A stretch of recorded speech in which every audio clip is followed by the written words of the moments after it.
So,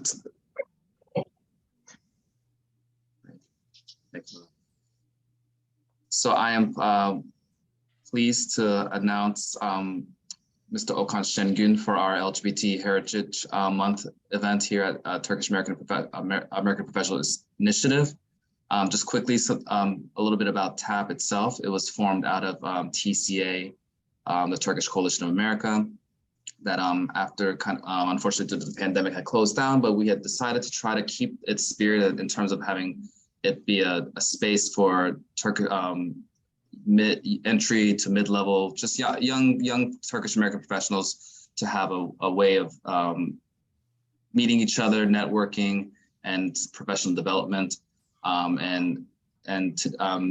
just bringing in speakers for topics that are relevant, I think, both here and in Turkey.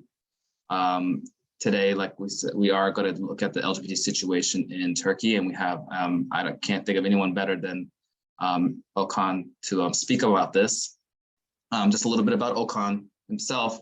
Okan Şengün is the executive director and co-founder of the LGBT Asylum Project, the leading San Francisco-based nonprofit organization, which is exclusively dedicated to providing legal representation for LGBTQ plus immigrants who are fleeing persecution and seeking asylum in the U.S. I say San Francisco, but he is also branched out essentially to Las Vegas as well, right? And it is the Asylum Project is the first immigration law group to be located in the historic Castro in San Francisco, which has always been a beacon of hope for the LGBT community. He's also the founding attorney at Okan Immigration Law Group, which is a private law group that handles marriage-based green cards and naturalization applications, as well as asylum based on political opinion, race, nationality, and religion. He is a mentor immigration attorney at the Lawyers Committee for Civil Rights for the San Francisco Bay Area, and is a member of the Bay Area Lawyers for Individual Freedom. He has worked at several nonprofit organizations and law firms not only in California, but in Turkey prior to starting his law firm and the nonprofit. He is admitted to the New York Bar and also the U.S. Court of Appeals in the Ninth Circuit. Okan, thank you again so much for coming here and taking time to speak to our group about this current situation in Turkey. My first I have only really 5 kind of questions that I wanted to ask before really posing it to the group to kind of ask what they want. But we have to. I just want to kind of give a quick background. In 2003, Istanbul had its first Pride. Next year will be 20 years. In 2011, when it had close to 100,000 attendees, it was the largest in the Muslim world. In 2014, it hit its record with over 100,000 attendees in the Pride March, Pride Parade. Almost 8 years from now, we see the largest anti-LGBTQ march that happened on those same streets. How did we get here, Okan? And how did we go from being the beacon of hope almost for the Muslim world to this situation? Right. Well, first of all, thank you so much for having me here. It's always a pleasure to be at one of your events, and thank you for your interest in learning more about what's happening in Turkey, especially to the LGBTQ plus communities. Well, as you said, we were having great pride parades in Istanbul, though here's the thing, it's never been easy to be gay or lesbian or trans in Turkey. Turkey has never been a very open-minded society when it comes to sexuality or gender identities. So there has always been asylum applications for LGBTQ people from Turkey here in the United States, for example, even before the current presidency and the governments. But what happened was we've become the center of the political games right now, especially from the government side. And it's, as you said, 2013, 2014, we had big prides in Istanbul, but then they scared people. And unfortunately, in 2015, the Istanbul Pride Parade got attacked by the police. And since then, LGBTQ people who march in any parades or attend any LGBTQ events in Turkey, they get arrested, they get attacked, beaten up by the police, by batons, or even pepper sprays. Um, and they're taken to jail. And we saw that even this year as well, in 2022. Yes, in 2022, LGBT pride parades are being attacked in a country like Turkey. It's unbelievable. In addition to that, as you mentioned, there has been the biggest, how do you call it, hate march against the LGBTQ people. In September 2022, 150 nonprofit organizations attended this hate march. 150 nonprofit organizations. It's unbelievable. This whole homophobia and transphobia obviously comes from ignorance, but also for political gains. So, and that's what's happening right now in Turkey. You cannot have a rainbow flag or anything that's rainbow on you and walk down the street. You will be warned either by the public or by the police.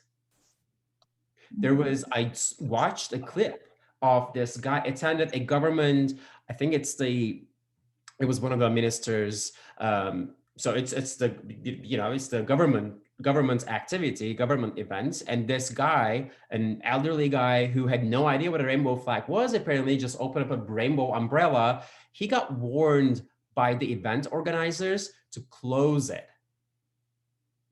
That's how much tolerance, they just don't have any tolerance against it. So I'm sure we'll talk more about what will happen soon in Turkey, but this is the current state, and this is what's happening right now. Yeah, it's sounding more and more like Russia a little bit. Absolutely, I'll come to that. Yep. I mean, you kind of mentioned, 2015, I think, is a year to kind of mark in terms of the Gezi Park protest as well. And I think this kind of clampdown that has happened. I asked all this now that there is this new censorship law that has now been enacted. Like, how is that particular law? This is we've had censorship laws in Turkey. I mean, really a lot more since the Gezi Park protest. But how's this one? How's this one any different, or how much stricter, and what kind of impact will this have on the LGBTQ community in Turkey? Right. Well, I was shocked to see this law passed, and but yeah, as you said, there were other laws that that will criminalize anyone who criticized the president of Turkey. So if you, for the criminal code, penal code 299 says if you criticize Erdogan, or if you say something that he doesn't enjoy or he doesn't like, then you'll be charged up to 4 years in imprisonment. I have that lawsuit. So I called him a dictator, and now I'm sued by him. So, and now with the new censorship law, this is gonna get even worse. It's not just criticizing the government, the president anymore. It's gonna be basically, this new law says, hey, if you spread false information, even retweeting it or liking a post, then you'll be charged up to 3 years. But who is gonna decide whether the information is true or correct? The government. So no AKP members or supporters will be charged by any by this law, or will be affected by this law. Obviously, the opponents, the opposite party supporters, or anybody who wants to say something, who wants to criticize the government, they will be influenced. They will be affected by this, and especially the elections are coming up. So 2023 will be the year of elections, and they will. Everybody says that this law will be used to providing the real information about the election results and all of that. So it's very scary. For example, here's an information. If you say that something is government's fault, then you can go to jail. Because they say it's false. Or if you retweet anything like this, anything that criticizes the government, or anything that they don't like, then they can charge you with this law. Also, if we look at the language, it says if this is about an organization, well, they call it like a terrorist organization, then there will be more consequences. They recently called LGBTQ people terrorists. So they call us terrorists, or they call us a terrorist organization. So that means if we post something about LGBTQ rights, or anything like this, then we'll get even more jail sentence.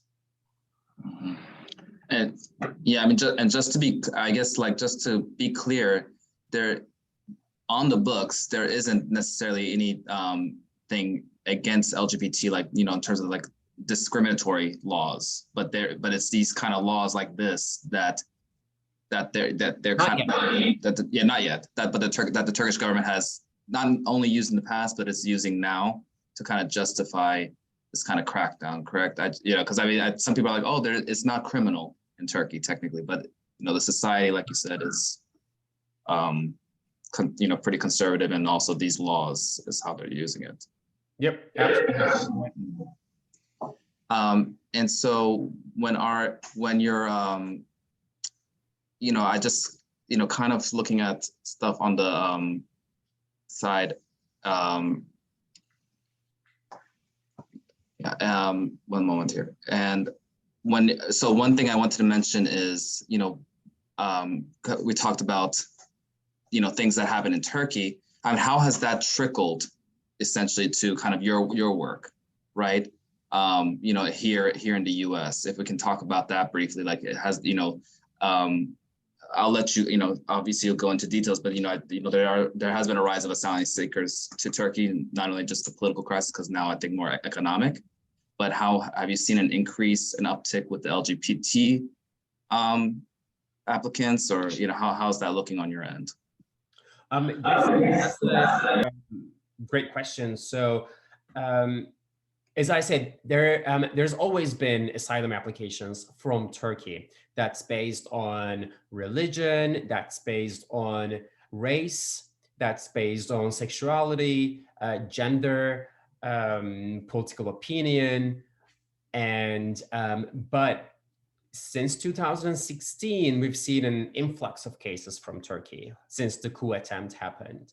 But in 2022, with all these excessive restrictions on human rights, and also the human rights abuses that's happening in Turkey, towards Kurdish people, towards Alevis, towards LGBTQ people, towards women, towards children. So people just want to get out. In 2022, around 25,000 people from Turkey came to the United States and applied for asylum. That's a big number. And I'm not talking about people who applied in Europe.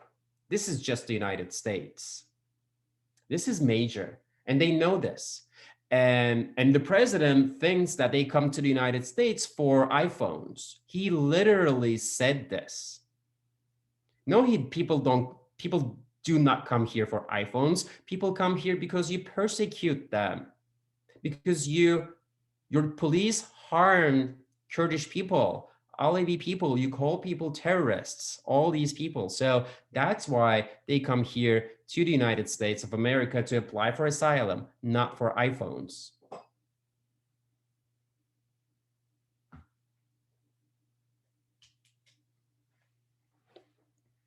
Oh, I don't think I can hear you. Yeah, I'm muted. Sorry about that. No, I said, I think that's a good distinction to make, Okan, especially since, I think the current government mentions, it's only the rich people that are leaving Turkey, right? Or like the ones that have the resources, but or, like you said, going for the iPhones or something like that. But it's really, not only the minorities, but everyday people are essentially fleeing Turkey at this point. And so, I mean, so one thing I'm just trying to see is, what, before I have some more personal questions for you, but what are you looking at when it comes to the next year? I mean, you had mentioned the elections. We do the 20th anniversary for the Istanbul Pride is going to be kind of coincide close to the elections itself. I mean, do you have a good outlook, bad outlook, scary outlook? Like what are you looking at it? Well, it is extremely scary. If I were to be living in Turkey, I will be extremely scared because under the name of like protecting the families, they want to change the constitution right now and ban LGBTQ people. So homosexuality will be illegal in Turkey in 2023, unfortunately. And they say, I'm not saying this, they are saying this. Who organized, the organizations that organized the hate march, they also submitted petitions to criminalize LGBTQ propaganda, that they call it. So like, look, Russia passed this in 2013, and what happened? All LGBTQ Russians are either, they started being attacked even more harshly. They were killed or they left. So that's what's going to happen in Turkey. But unfortunately, these laws, they'll pass these. They say they want to change the constitution just to protect their families. He said no LGBT. Recently, actually this week, he said strong families don't have LGBTQ people in them. So like, who makes statements like this in 2022? So it will be a shame if he gets elected again in 2023. But by then, I guess that they will change the constitution. They will and people of Turkey, they're not very LGBTQ friendly, unfortunately. So they will buy this, and yeah, I'm not very hopeful for Turkey for 2023, unfortunately. It kind of reminds me, I mean, you said there's when it comes to family rights, it's almost akin to like the parental rights that people have tried to say about in the US to kind of help ban critical race theory or LGBT books here. So it's interesting how it's always, parental rights, family rights, trying to protect the family. Right. Right. I mean, yeah, they're ignorant, and they think that their children will become gay or lesbian or trans just because they see other LGBTQ people. So that's why they're terrified of us being in the media, or we can't be in the media. When you say LGBTQ, they ban you, or they beep you actually on live TV in the mainstream media. Yeah, so it's very sad.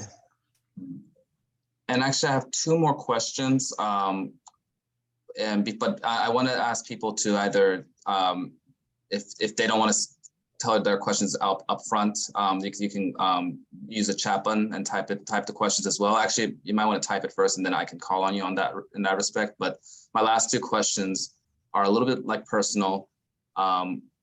Basically, what can we do as especially as Turkish Americans? I mean, a lot of us are more than first generation and not necessarily citizens of Turkey anymore, right? But we go to Turkey, we still have family there, and how can we be helpful? for the community over there? Well, I think awareness, one of the things that we can all do, posting on social media, supporting the LGBTQ communities in Turkey, saying that this is wrong. And especially if you have families in Turkey, explain them what LGBTQ is. Because if they don't know the community, they will be scared of us. So, and they will vote to criminalize um, homosexuality. So just educate them. I think that always helps. And also, again, use your social media. They know to banning homosexuality or whatever laws that they will pass, and tell your family members to vote. And I think it's just crazy, and I forgot to mention this. I think it's crazy, this idea of like almost criminalizing homosexuality at this, like you said, not only in 2022. I mean, I don't think a lot of people understand that homosexuality has been, or sodomy, I should say, has been decriminalized since the Ottoman times. So this is not a new concept on the books, but the idea after 100 years. It's just political games and yeah. And I guess my final question to you, what, like personally, I mean, how, you said it's scary, but how do you feel, when you speak to family and friends, how do you feel about it? I mean, you kind of mentioned that the president has essentially has a lawsuit. I mean, if you don't mind me asking what the status of that is, but like you can't travel to Turkey, you can't, or it's scary, you can't bring your husband there. Like, how do you just, what are the general atmosphere? What are your thoughts, coming, seeing it from here? I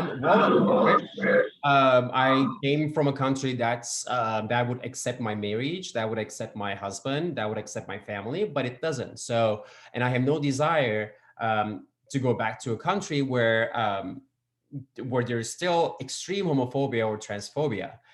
I love the country. Obviously, I love my family and I love my friends. I haven't been to Turkey since 2009. But yeah, I mean, one day if they will accept my marriage, or if they will accept the fact that I'm gay, then I will definitely go. I would love to go back. But unfortunately, I don't see that in the soon future. We have one question, Okan. There's, unfortunately, I've heard Turkish people saying, being gay, lesbian, or trans is a trend. How do you respond to ignorance when you come to face with it like that? Yeah, well, I was born in 1984. I had zero. There was no trend, and I'm still gay. I was gay back then, and I'm still gay right now. There was no gay person around me, unfortunately. There was no gay person on TV. I still became gay. So it's that, unfortunately, again, comes from, if you don't know something, then you make up stories, or you're scared. So that's why it's important for people to, if you're gay and if you can come out, if it's safe for you to come out. Let your family and friends know. Meet a gay person, meet a lesbian person, so they would know that there's nothing to be scared of. And they see you, they don't turn gay, so they'll understand that. It's just it's kind of funny at the point. Thank you, Okan. And yeah, please continue to send me questions. I actually have one I should have asked earlier, but what is are there particular organizations or people that are really doing great and active work in Turkey that if people want to support, or in any shape or form that you know of, or that you have collaborated with before? They do, definitely they do. They are terrified right now, first of all, because of the new the censorship law. And there is list tag for parents of LGBTQ people. There are some other ones I can't remember, but I usually share their posting on my Instagram too. If you want to follow, it's okan.sangun, and I usually share what's happening in Turkey for LGBTQ people, or politically. There's Chaos GL, Chaos Gele. That's a big one. headquartered in Ankara. And they're one of the oldest ones as well. So that's a good one to get some resources. You said Kaos GL and what your own, you said Okan, where exactly do you said you Okan.Sangun, I usually post about, what's happening. Oh, on Instagram, okay. On Instagram, yeah. I have a couple more questions on my end, but thank you. So I have another question, is there anything we can do? Yeah, so I mean, I kind of posed this question before, but I mean, like with Chaos GL, is that something that people can donate to? I mean, is like how essentially, I mean, like essentially for Turkish Americans, living here, what is not only just like kind of spotlighting, but if they can do direct monetary support, where would you have them go, which channels would you have them go through? Right. There's a called SPOD, SPOD, and they actually, they're more of a legal organization for LGBTQ people, and they will be fighting against any laws that will pass. So I recommend donating to SPOD if you can. SPOD. SPOD. Okay, and we'll make sure to put this in with the recording as well itself.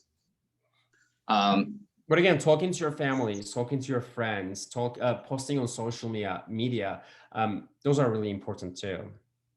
Yeah, I think it's they always say just spotlighting, highlighting representation is key. And I think the member that had mentioned about the trend, it's always interesting to me as well that also personally, like, oh, you lived in the US, that's why you're gay. Like if you can't. Yeah. No, because my father said that to me when he learned that I was gay. So did you become gay in the United States? Because I moved here when I was 24 years old, and I was not out when I used to live in Turkey. So that was one of the questions that he asked me when he came here. I said no, and I had him sit down and literally explain how this happened, like how sexuality works, the differences between sexuality and gender or gender identities, because those are two separate things, and a lot of people in Turkey, they don't even know the difference. So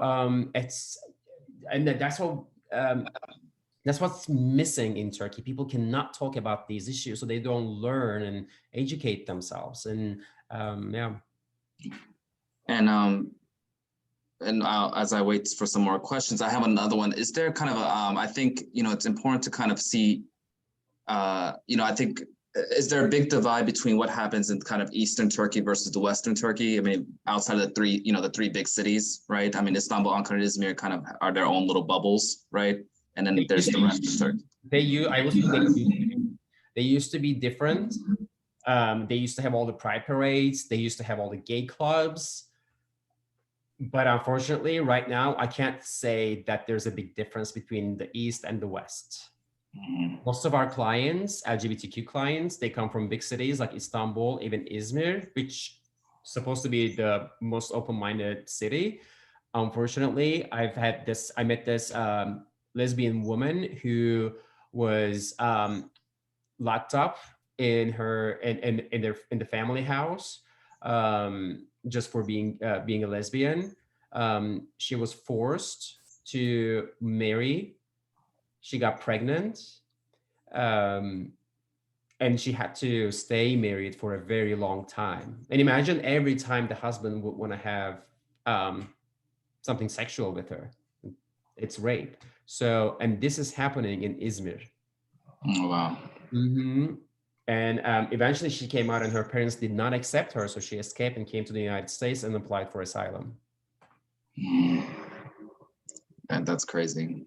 Yeah, and my mom's side's from Izmir, so and I do remember there used to be at least a big trans community there. But so much of a crackdown. Yeah, that's the most vulnerable community. One of the most vulnerable communities right now are trans people.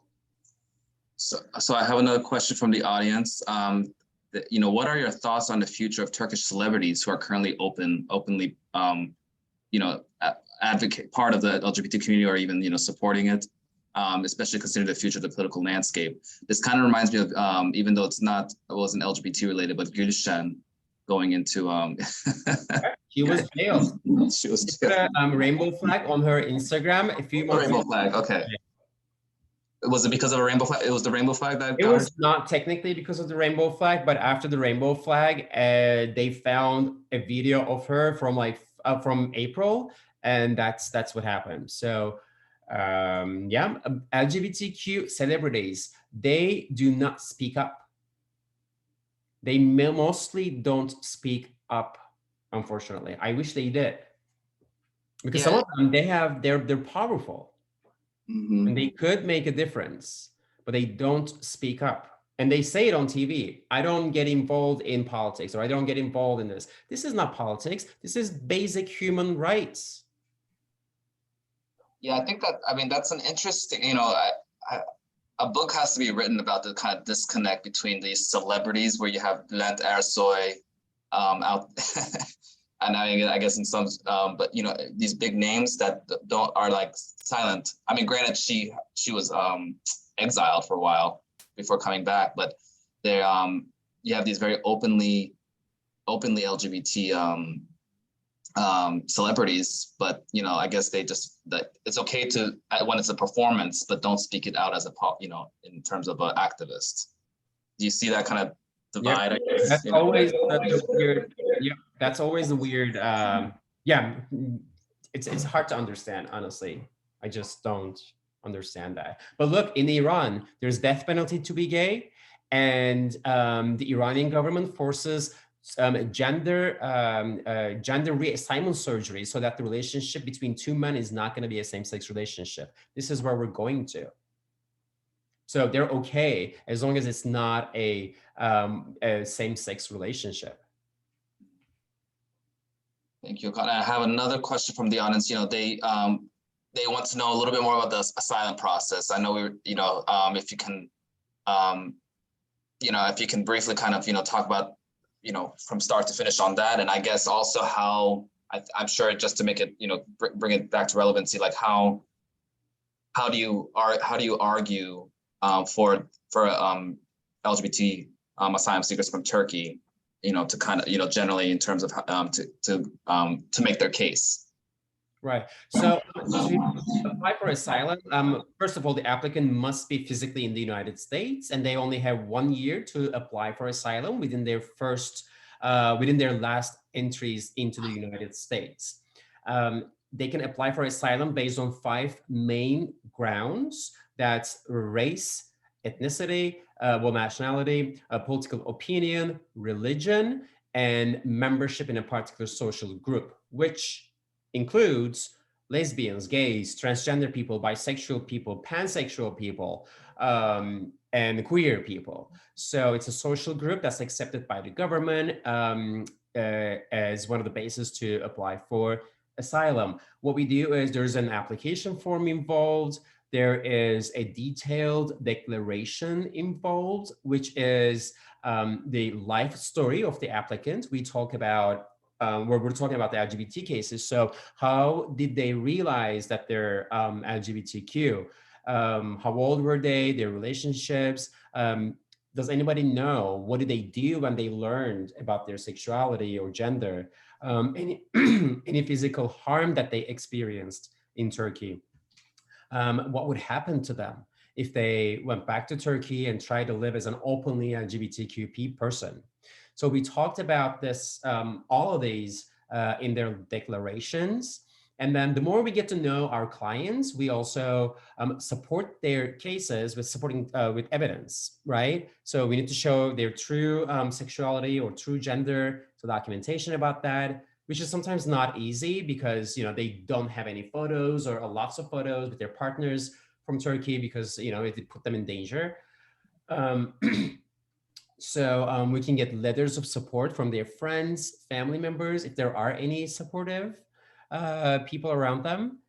And if they were attacked, we can get hospital records. They had to go to the hospital if they were arrested at pride parades, which we do have clients like that, we get letters explaining what happened.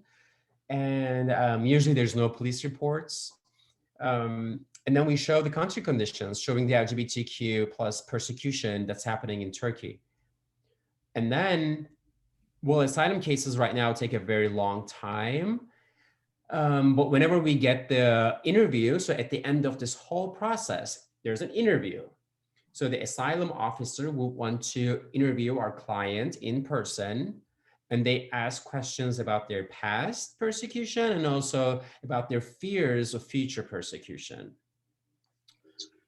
And interviews usually take about 2 to 4 hours, I would say. There is no decision made at the end of the interview. The client walks outside, goes home, and then waits for the decision. So they just mail out the decision whenever it's ready. If it's an approval, then they have the right to stay and live in the United States indefinitely. And 1 year after the asylum approval, they can apply for their green cards and eventually get their citizenships. If it's a not approval, that's called a referral. It is not a denial or rejection. It's a referral to the immigration court, which is a whole different system and process, and that can take years too. And then that's where they reapply for asylum to the immigration judge this time. Because remember, the first asylum application was to the asylum office, which is under USCIS, Department of Homeland Security, versus the immigration court is under Department of Justice. So, and this process is if the applicant enters the United States with a visa.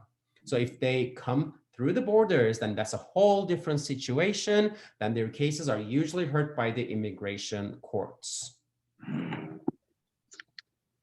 Thank you, Okan. And also, I guess, just to kind of put your plug in for your nonprofit, do you obviously accept donations? I know it's the end of the year, so people, if people want to donate, you there as well. But do you also have, especially for our Turkish speakers, I don't know, do you have internship opportunities for them, or do you know of any, like, when it comes to even being interpreters or translators? I think that you just mentioned this influx. Where could they maybe find opportunities in this kind of field, especially with their Turkish language skills? Absolutely. If you want to get involved, our website is www.lgbtasylumproject.org. And I'm the executive director. I don't practice law for the nonprofit, but we provide 100% free legal services to LGBTQ people, mainly coming from countries like El Salvador, Honduras, Venezuela, Colombia, Mexico, so places like that. But we do have here and there some Turkish clients as well. If you want to volunteer, you can send us an email at info@lgbtasylumproject.org, and then we'll get in touch with you. If you are in the Bay Area, we have volunteer days twice a month, every other Thursday at our office in the Castro. And you can always stop by at our office. That's on the Castro, the heart of the gay Mecca, and right above a beautiful sushi place. And you can say hi to our team right there as well. Thank you, Okan. I have one more question, but we can maybe take maybe one more question from the audience if there is. I'm actually interested if this is more, has there been any updates to gays gay men serving in the military? I mean, I remember it being the pink certificate and all that. I mean, is that still there? Like, what, how is that process? I think that's one thing that's gotten a little better. As far as I know, as far as I hear from my clients, Turkish military stopped asking for videos from gay men having sexual intercourse to prove their sexuality. And they also stopped performing mandatory anal examinations. Wow. That's what's been happening. You still need to prove that you're gay, by answering 100 really weird questions, which does not make any sense. And you still need to cross-dress and go in front of a committee. That includes all the doctors. And they have to decide whether you're gay or not. And there is humiliation. The whole process is very humiliating. And there is humiliation by the military members at those hospitals and also by the doctors themselves. And that is still happening. Wow, I did not, I had heard about this exam and the video evidence, but I didn't know about the examinations and the cross-dressing. Yep. And we use these all in our asylum applications. And you know what's sad? The US government, okay, asylum cases are all confidential, right? So the US government does not share any personal information of the applicant or any of the documents that we submit. However, what they share is at the end of the year, the US government tells the Turkish government, hey, X amount of people applied for asylum from your country to us, to me, because of this and this and this. So correct your laws, correct your human rights. But what do they do? Nothing. So. And I mean, this, and also depending on how politically active you are, I saw reports, at least on journalists, that have been kind of, there's been like Sabah, Daily Sabah had called out where they were living abroad. I don't know if you had heard about that, where the journalists that have already sought asylum in Europe, they've been kind of, they've been calling them out, trying to find those individuals. It's very scary. Yep. And I do want to note, I think even if you are, I guess, get the stamp of approval, the pink certificate and stamp of approval that you're gay and you can't serve, it is a mark on your, employment record, essentially, right? I mean, yep. Yeah, good luck finding an employment in Turkey with that in your record. Did you want to? Yeah, I mean, we can maybe have one more question, but Okan, did you have any closing remarks about the situation in Turkey that you'd like to? Closing statement? No, Your Honor, I don't have any closing statement. Yeah, no, I'm happy that you invited me over, and I am always interested in speaking about this. And yeah, just let's stay in touch, and let me know if you have any questions. You can always reach me on Instagram or emails, and thank you for having me. No, thank you, Okan. I think it's been very informative. And like I said, we send this recording out to our body, which always I think will be a great learning lesson for all of them. And I think one is, yeah, if there's any, like you said, if there's anything that our members can do to support what you're doing, I guess, like you said, we should maybe start highlighting what you post on, Instagram, because you highlight the situation there, and just, I guess, repost, retweet it. You're like, yeah, it's exposure. Yep. Like we're here, we're real. Yep. LGBTQ people in Turkey, they absolutely need our help. Thank you, Okan. I just want to give one last, if there's any pressing question, I don't see any, but if that's the case, I think we can end the recording, Murat. And again, thank you, Okan. And thank you all for joining us as well today.